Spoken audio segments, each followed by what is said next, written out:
Okay, this is part of our Teacher's Choice Week, and this one is one of the favorites of Ms. Hollister. It's called Harold and the Purple Crayon. It is by Crockett Johnson.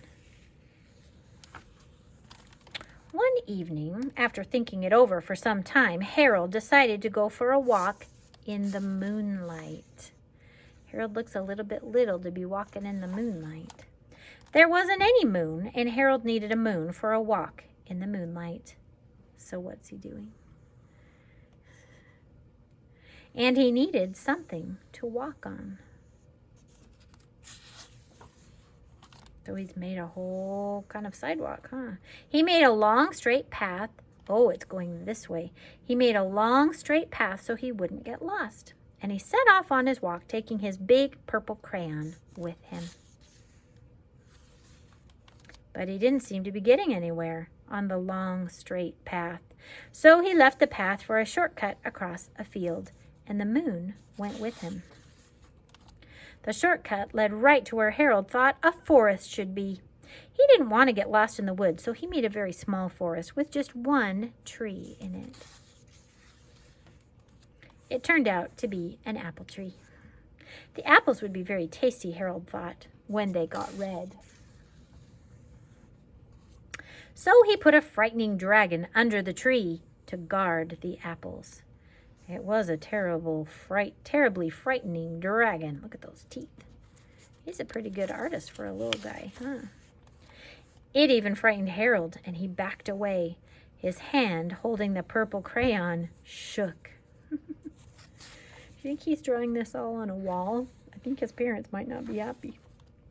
Suddenly, he realized what was happening. But by then, Harold was over his head in an ocean. Remember when his hand was shaking? It looks like waves, and he went into the water. He came up thinking fast, and in no time he was climbing aboard a trim little boat, because he drew a boat. Huh. I think Harold has a really good imagination. He quickly set sail, and the moon sailed along with him. After he had sailed long enough, Harold made land without much trouble.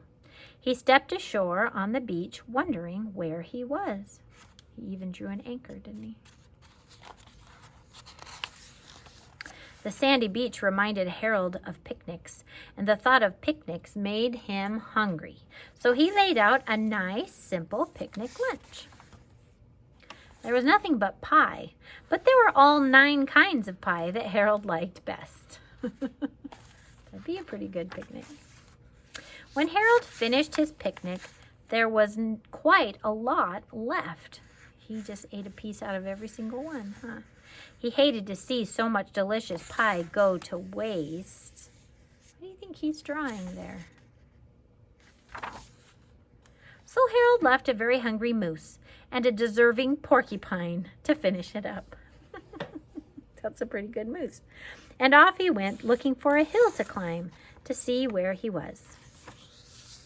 Harold knew that the higher up he went, the farther he could see, so he decided to make the hill into a mountain.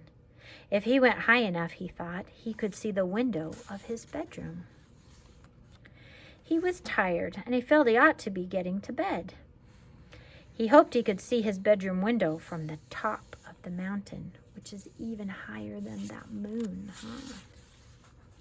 But as he looked down over the other side, he slipped. Oh no. And there wasn't any other side of the mountain. He was falling in thin air. But luckily, he kept his wits and his purple crayon, and he made a balloon, and he grabbed onto it. He's pretty clever.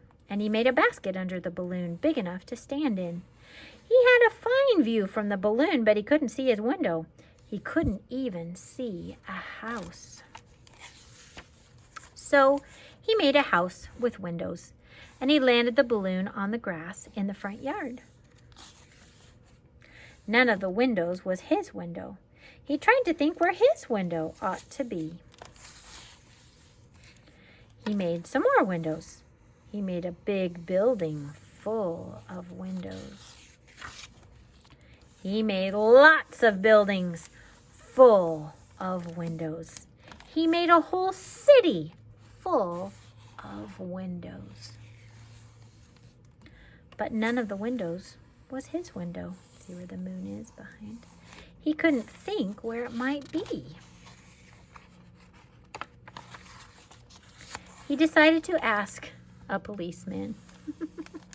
The policeman pointed the way Harold was going anyway, but Harold thanked him.